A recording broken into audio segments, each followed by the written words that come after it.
All right, if you've been to Sunset Speedway in the last year, you've probably noticed that not only now do we play the Canadian national anthem, but we also play the American national anthem. Now, if you were not hip to the reason, I have that reason on the phone right now out of Hamburg, New York, just across the border. My name's Scott Wylie. Scott, thank you so much for dedicating your lunch hour to giving me a call, man. I appreciate it. No problem. Thanks for having me. Now, you've been racing in Ontario now you've been driving for a solid year. But before you were behind the wheel up here, you had spent some time in the Holdaway Motorsports camp, I guess, just spotting, crew chiefing, helping Taylor out. How dramatically different is the scene here compared to that in Western New York? It's pretty different on a few different fronts. It actually reminds me a lot of the way Western New York racing used to be when my dad raced back in the late 80s and early 90s up to about 2000, 2001 is kind of when it started to decline as far as late models go anyway. But, full field, sending cars home some nights, great racing, not tearing a bunch of equipment up, just hard side-by-side racing. And that's really what kept me, coming back, aside from the fact we had a lot of success with Taylor, and obviously that helped the decision as well. But I really had a lot of fun racing up there. Do you find that in Western New York there's a lot of separation between the camp that calls themselves modified guys and the camp, I'm assuming it's a little bit, the numbers are dwindled now, but the late model guys, are they two entirely different factions? They were until it was a very distinct difference, between camps, as you called it. But nowadays with late models, pretty much, really almost extinct by us. They're trying to make a little bit of a comeback with what would be similar to an APC late model, this year and over the last year or so. But now that's like that. The modifieds and the late model guys are kind of crossing over. I should say the late models are crossing over to the modifieds. Some friends of mine, Jeff Brown and Mike Feeblecorn and George Scora, all Sammy Falone, they've all crossed over. Guys I used to race with in the late models that are now in either, ROC type modifieds or sport mods or SST modifieds. That's really all there is left to race around here, around Western New York. I love anytime I see you on social media share something about Sunset or share a photo or an interview, there's always at least one Western New Yorker that says, where is that? Where are you? Where are all these cars? It's like we're in our own little snow globe up here that no one really knows what's going on or how vibrant the scene is outside of the people in Ontario. Yeah, it's been a lot of good responses, and a lot of people that really just, as you said, didn't realize, that stuff was going on up here, that it was this popular. And I attribute it to a few things when people ask me that. I've had a few people message me privately after I post something like that and just say, what is the difference? Why is it so popular up there? Or what is given the car counts? And I attribute it to a few different things. A similar rules package between, most of the tracks in the area, or pretty close anyway, if not the same rule package. And, similar tires at all the tracks. Good tech, good people, and just racers. I think we've gotten to a point in Western New York racing where, people have the mentality, well, if I don't like it, I'm just going to take my football and go home type of mentality, and it's frustrating. And it's, I get knocked sometimes when I say they think I'm putting down Western New York racing just because I'm up here in Canada and I'll stay in Canada. I hear sometimes, but it's true, and it's frustrating. And Lancaster seems to be on the right track, and a friend of mine, Tim Packman, is in charge there now, and I think he'll bring some new life into Western New York racing, and I think Lancaster will kind of revive it. But it's just been frustrating. It's people complain back home in Western New York, and if they don't like it, or everyone's cheating, and and you have that everywhere you're racing, and you hear it up in Canada a little bit too. But people still come to the racetrack and race hard and work on their cars to get to the speed of the guys that are beating them, or that they want to get to. They don't just complain and want the rules brought down to them. And I feel like that's where it's been in Western New York now over the last few years, is people just want the front guys, the rules to change so that they don't have to do any work to get any faster, and think that everyone's just cheating, and it's not. And I think we've proven that this year with Taylor at Sunset, and myself, hopefully, with the car we were driving was a little bit not underfunded by any means, but under the some of the equipment on was not up to date, and hopefully we'll get a true reading on where we stack up this year with everything that we're doing here in the off season. But that's been the biggest difference, and that's what I tell people when they when they ask me. The tech, we got real racers that I run on the racetrack. Mark's been a racer himself, so he understands the business side and the racer side at Sunset, Mark Dilly, and I think that's a benefit. And I don't know. I think people are just more into racing up here, I guess. I don't know. Well, I mean, we love having you. I know the Sunset fan base loves having you because I got to tell you, you are exciting as shit to watch. You get every ounce out of that race car. And I know you don't have that chassis anymore. It's been sold. You got a new one coming. So I'll be interested to see what the strategy is like now that you have the same technology as everyone else, because you were sort of a half a step behind as far as technology goes with the car you were running, and you were just getting absolutely everything out of it. You made every single night count, and I think that's what endeared you to the fan base and allowed you to sort of get over as fast as you did, because I don't think there was really that period where you were an outsider. You were kind of embraced right off the bat because you were a real racer, I guess. You were about this. You were going to go out there and you were going to lay it on the line and run hard with guys and race side by side and not complain afterwards. I think there's a lot of endearing qualities about a driver like that. So are you saying that Ontario, at least for the foreseeable future, is your new home? I mean, you're happy here. You're happy competing here and being around this scene. Yeah, I mean, I'm real happy with running up here. It gets a little bit hard sometimes with the family and traveling up here all the time, but thankfully my wife and the kids are very supportive of it, and they enjoy coming up in the summer when they have off of school and we get the camper up, and and they really, my whole family just enjoys good racing. I mean, that's all my family's done since the 50s, and we just enjoy good racing. And bring back to your point about the real racing, getting everything out of the car. I mean, that's just how we were brought up. That's how my dad raced. That's how my mom raced. My grandpa. I mean, that's how we've been brought up. And I race people the way they race me. If you want to race side by side for 50 laps and not touch, that's what we'll do. If you're going to run me up or run on the side of me, then you're going to get it back. And I try to be respectful when I first got to Sunset, even though we've had a lot of experience in racing before and success. I had a couple talks with some of the younger racers that had come into the late models, about doing the same thing. I said, here, I've been racing for a long time, and I'm still coming and trying to get respect this first half of the year before you try to use anybody up or, try to get one. Sometimes you need to get away with one here or there at the end of a race. and guys will understand that, and I've understood that, and it goes both ways. But I think I got most of the racers' respect out there and had a lot of fun racing with Dwayne and Taylor and, Chris Morrow and Whitty and all them guys. I think we had a lot of fun racing this year. If there's one strength you've shown since being at Sunset, it's your long run program. I mean, you're about as good of a long run driver as we have on the roster. If only you could get around that 41 car, you would have had a handful of wins already. I mean, anytime we're doing extended distance racing, Scott Wylie is one to keep an eye on. Is that more the style you were used to when you were racing in New York? Was it less 35 lap features and more of the 50, 75, 100 lap style events that we showcase sometimes here at Sunset?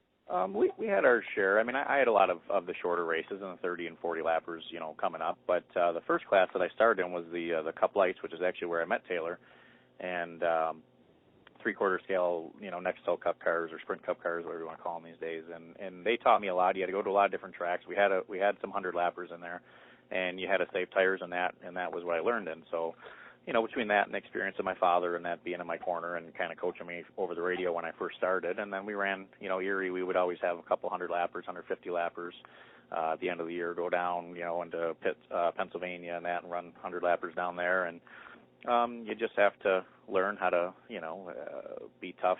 Racing is a lot more mental than physical most of the time, and you just have to keep yourself taught to save the tires and save the brakes. And I thought we had the Canadian Nationals this year, the 125 lapper, and for whatever reason we had a tire kind of go bad on us after the caution there, and I thought we had that race for sure. And everything was working out there. Right, we had done an interview right before that race, and I tried to pretty much carry out that strategy, and it was working great and got the lead when I wanted, and unfortunately it just didn't work out at the end. We still had a good run, but I don't know. I think a lot of guys just get caught up in the short race mentality and have to get to the front, and it's hard when you have a good car to not want to do that. But, sometimes you just got to be able to pull the reins back a little bit and just ride for a while and hope that you get in a spot in the race and people around you that are of the same mentality not trying to push it, because sometimes they'll push the pace and you have no choice but to kind of keep up with them a little bit. But it's just, you take it race by race, and thankfully I've had a lot of good people and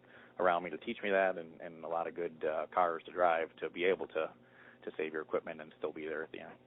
Now, your dad's still a big part of your program, right? You credited him with sort of getting you started, but I see your dad around at Sunset. What role does he play with your late model program as it is now, sort of week to week?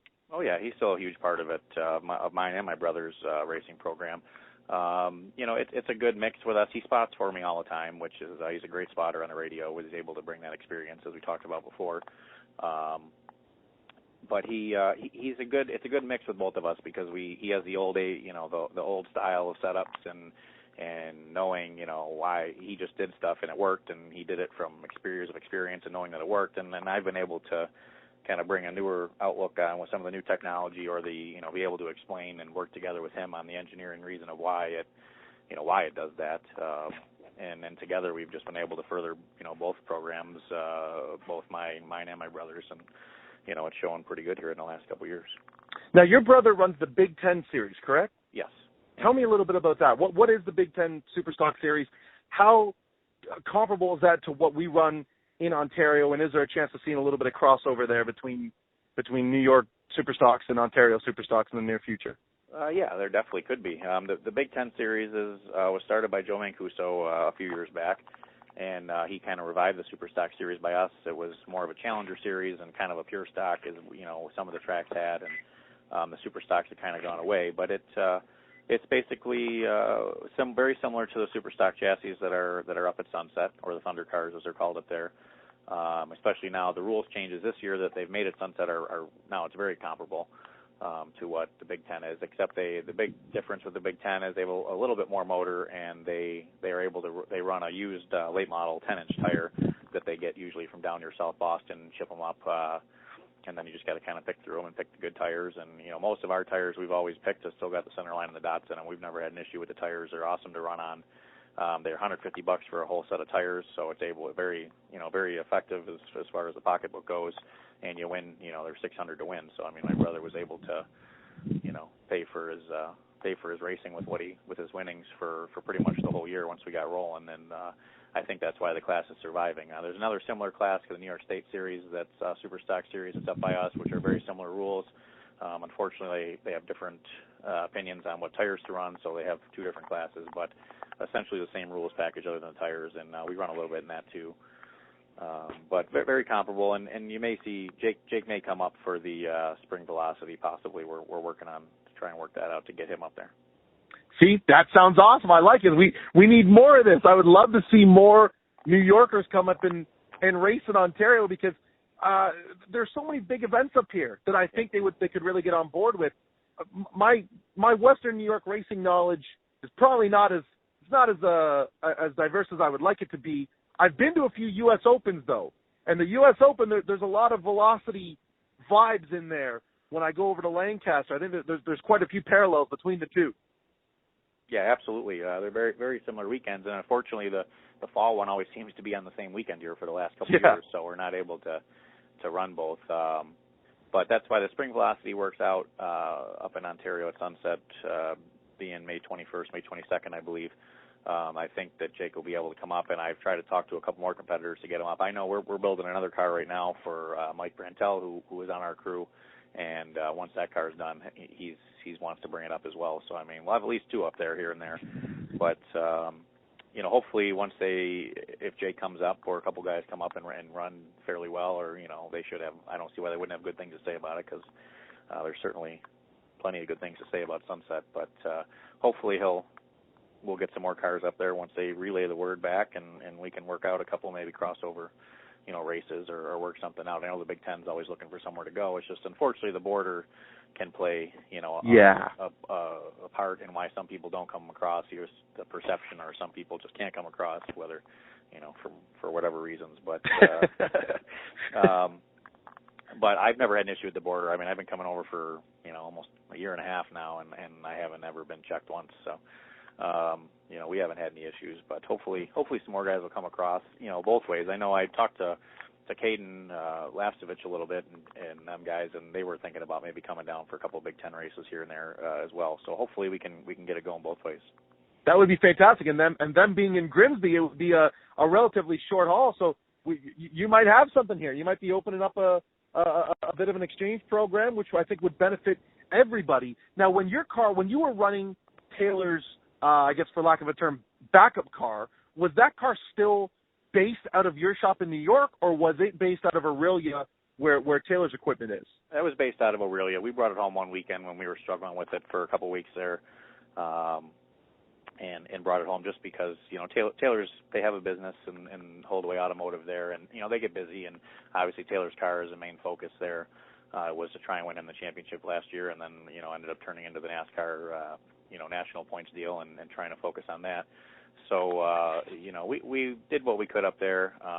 We kind of, we made sure it was nut and bolts and nothing was going to fall off of it and all that good stuff. Unfortunately, we had a shock that was bad on the right front for a couple weeks, which, unfortunately, the way the features line up is, 4 or 5 races, and it threw us off there in the middle of the year for a little bit. But this year, we'll see what happens.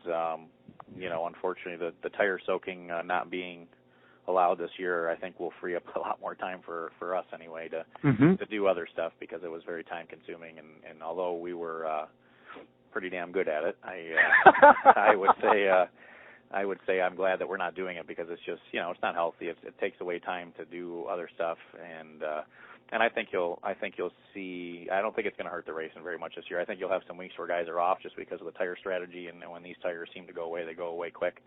But depending on what strategy and who's on what, you may have guys with new tires versus guys with old tires, and that may separate the field a little bit this year. But I think overall it'll still be good racing, and I'm looking forward to that aspect of it, and showing everybody that it wasn't just the tire sauce that made us that fast. Well, that's how it goes with any championship. You win it the one year, and then you got to shut everybody up the next year, because there's always you only won because of this, you won because of the car, you won because so and so broke, or you won because of the tire. So 2016 will be the year that you guys come out and sort of shut up all the naysayers. And I think a lot of people are looking forward to seeing what Taylor has planned for an encore, and I'm sure you probably play into that in a big way. If you had business cards, Holdaway Motorsports business cards, what would be your title? I mean, where do you fall into line with the team here? What's your duty? Well, originally, I was helping Taylor over the phone for a couple years, and not able to get up here very much, so I was only able to kind of work off what information we could relay without really seeing the car at the track. And then when I had an opening there about a year and a half ago, when I was able to come up for the last 5 races or so, I believe it was, we were really able to dial it in being here at the track. So right now, we don't do a whole lot every week. We have little stuff we'll try here and there, but we have other guys. You could say crew chief, I guess, but it's kind of a total team effort. No different than what I'm doing here with Micks Motorsports. Chassis specialist, I guess you could call it. I don't know. We have it dialed in pretty good now. We may have to change some stuff this year to catch up with the track, or with the tire rule changing a little bit. But that's kind of, it's a total team effort. That's how I learned with my dad. He always had a real good team around him.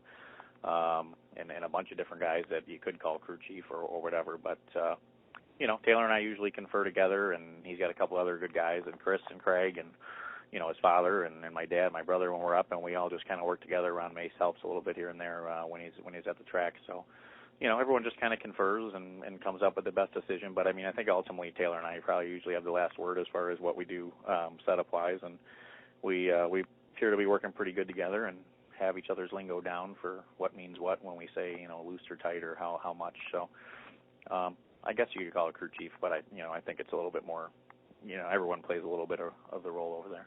I totally understand that. Now you're currently calling me from the Micks Motorsports shop phone. You mentioned Micks Motorsports in that last in that last answer. So this is something totally new for you. This is a new opportunity. How did this come about, and is this something that's going to take you all the way through the 2016 season, or is this just a preseason gig? It came about down in at the NASCAR banquet in Charlotte. Kind of just talking. We were out with Mark and Carrie for dinner the one night before the banquet, and just kind of, they were kind of asking some questions here and there, and I was kind of feeling them out for what they had going on here, and And when we got back, they wanted me to come up for an interview, and I interviewed with Kerry and agreed to work with them and set up the cars here and in the shop and work on the pull down rigs and all that stuff, and really just hopefully bring a little bit higher level to their team. I mean, they weren't that bad to begin with last year. I think they just have a lot going on and needed another guy that could bring some new insight to the chassis department, and hopefully, I think we've already found quite a few things I think that'll have always worked for me in the past, and no matter what car I drove. So I think we'll hopefully have their program better. And as of right now, it's through the end of the year. We'll see if they go out and run well and win a few races. You know what I mean? I don't know that we would need to be full time here. Maybe just preseason gig next year. But I'm trying to turn a little bit of a business here, and I partnered up with Streamline Racing and with Shaun McWhirter and trying to build chassis over there. So if our chassis comes out and runs well, I'm also leaning towards that for next year too, and trying to sell some cars and we have the parts business up and running over there. We can get parts at good prices and better than what people are used to getting them for up here, and just see where that goes. I still got my setup stuff I can do at my shop, and as well as for some of the guys from up here in Canada that don't want to cross the border or is too far, we can do it at Shaun's shop. So we're kind of just building everything up a little bit at a time, and nothing. That's nothing against McCall's guys or cars or anything like that, but they just kind of have the monopoly up here, and I think it'll be a little nice to get something different going up here. I mean, I have no problem with them guys. They build good cars, and obviously have the parts deal going, and their cars are always fast. But I think we can do the same thing.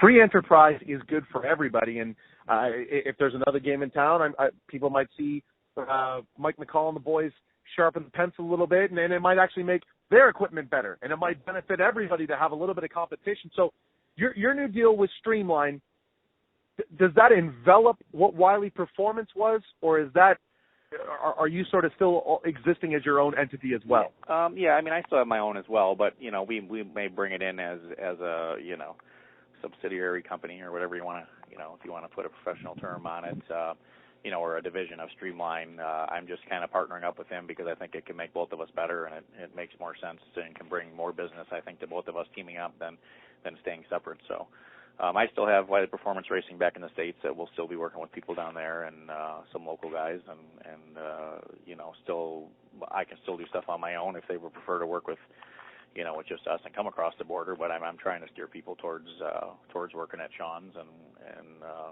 so we can kind of build everything up together. But it still exists on our own. But like I said, I'm trying to partner up with them and build a little bit there as well. I was pleasantly surprised with how many Wylie Performance stickers I was seeing by the end of the year. It just felt like that program exploded. And I guess, how could people not take notice with the work you guys are doing with Holdaway Motorsports? It made all the sense in the world. So what does the client list look like right now? Because you had some pretty heavy hitters on the roster last year. Yeah, we'll be working with Keith Temple again and Colton in the Super Stock division. I've talked to Brittany a little bit. Gressel in the late model, we may possibly do some work with her before the season starts. And that's pretty much it right now. I mean, as I'm coming into Streamline, there may be some crossover there with some people over there that he has already working with. But as of right now, it's still just Taylor and Keith and Colton for right this second. I've had a couple other inquiries from the Superstar or Thundercar division that that may turn into something here eventually, but we're still working out on that. I'll be working with Kerry's super late model team. I mean, this is all still under Wylie Performance Racing. Will be we'll be on the NASCAR Penny Series cars here as well for Kerry. So we'll keep that going, and he's got a super late model, and their limited late model they'll be running at Sunset as well. So we'll be doing both of those cars a little bit, and there's no shortage of work, that's for sure. It's more trying to fit it all in than anything. Now, is Adam Martin racing full time out of the Micks Motorsports stable at Sunset this year? Is that limited late model? I don't know if it's a full time deal. I think it's going to be 10 races. Don't quote me on that. They may have changed that, and I'm not sure if what they're announcing yet on that. But last I spoke, it was somewhere around 10 races as far as I know. Now, the reason I ask is, does that mean that Adam will get to work closely with you? Because what you've been able to, you've worked with Taylor now. You're now sort of starting to work with Colton Everingham and Brittany Gressel and other developing drivers. Is Adam Martin another driver that you would like to work with? Because he's a guy that he's shown a lot of promise. It feels like he just needs someone to sort of take him by the shoulder a little bit and kind of point him in the right direction. Because I think he's got a pretty high ceiling. He just needs someone to show him the way a little bit. Yeah, I mean, I told Kerry I would definitely, be there for him at the track as far as bouncing questions off. I mean, as far as taking care of the race car at the racetrack, they have somebody in line to do that, just because we'll be busy with our own stuff. But I mean, I told him as well. I mean, if they need a question or he needs to talk to me about anything at the racetrack, that's more than okay with me. And he's definitely shown a lot of promise, even from the beginning of the year to the end of the year. Was a big change, I thought, and he's just pretty raw, as far as experience goes. I mean, from what I understand, he's just started here in the last couple of years, so I think he's shown some promise and definitely had a fast race car, and I think he seems to be under control and has the respect of the other drivers, so I'm sure he'll be okay in the late model, and I would definitely be there for anything that he would need as far as questions go. Now, have you been around Ontario long enough to have a list of races you want to win, or do you just want to win them all? Like, do you understand? Do you sort of know the big events well enough to know which one you kind of have in your sight line? Like, which one do you want to come out and absolutely 100% lay claim to in 2016? I guess it sounds a little selfish, but yeah, I mean, we always try to come out and win all. I'd love to win all the big ones. Or be up front. I mean, we were real close last year in all the big ones, except in the last race we were fast. We just got caught up in some oil when Zardo blew the motor there, and we had a real fast car there, and we were able to get back to 7th or 8th there, after wrecking. So I'd like to win them all. I mean, I don't know if I saw the Canadian Nationals on the schedule this year or not, but I mean that was a nice one. The Gary Reynolds Memorial, any of those 75 lappers are great to win. Any of the big races where everyone's there and all the eyes are on those type of races, and I always try to rise to the occasion in those, and usually try to up the game for that for sure. And I think with the new car we'll be able to do that. Hopefully we'll be able to be right there with Taylor now and move that one position forward. Do you think we can get you on the road to go to Peterborough for the Autumn Colors Classic this year? Because I know that the car was sold last year, right? And that's why you weren't. That's why you weren't there. So this year it'll be a different story. Can we get you to the Classic? I would like to go. I got to see. There's an ROC. I'm going to be running some about 6 or 7 ROC Tour modified races this year as well, in our off weeks in the States. And I know last year it worked out that the car was sold anyway. So the reason I didn't come up there anyway was I was running an event with the tour type mod at Wyoming County Speedway, and I got to see if that weekend still conflicts. But I would like to run there. I've won at Peterborough a couple times in the Cup Lights back when we raced there, so I've been there before. I enjoy racing there. I've been to Delaware and enjoyed racing there. I wish the Mossport Oval was still open. I really enjoyed that place, but. So we've been around, but yeah, I would definitely like to go to Peterborough at the end of the year if we can make it work. I mean, that's a big race and a fun weekend by the sounds of it. Those are always good times when you get those long camping weekends. And it's your kind of event because the race is so impossibly difficult to win that it's the sort of thing that a sadomasochist like yourself, you'll love the challenge. You'll be all about it because it's so hard, dude. As I'm sure Taylor's told you, it's such a hard race to win because there's so much going on. There's so much attrition. It's such a difficult track to get a hold of. I mean, you want to talk about being a real racer. That event is a real racer's event because if you're not a real racer, it'll send you into a padded room. It's just so difficult. Yeah, that's what I've heard and watched some of the videos, and it sounds like you might want to start the race in the pits by the sounds of it sometimes. But I don't mind that stuff. I mean, racing's racing. I don't ever go somewhere because you might wreck or might not wreck. I mean, that's you're going to have that. You can have that at any racetrack at any time in any class. I mean, so I don't try to stay away from races because of you usually a wreck fest or anything like that. I mean, you go and try and put yourself in good positions, and if shit happens, it does. So hopefully the weekends will work out, and I will get there at some point. Fingers crossed, my man. Well, thank you so much for the time. Look at that.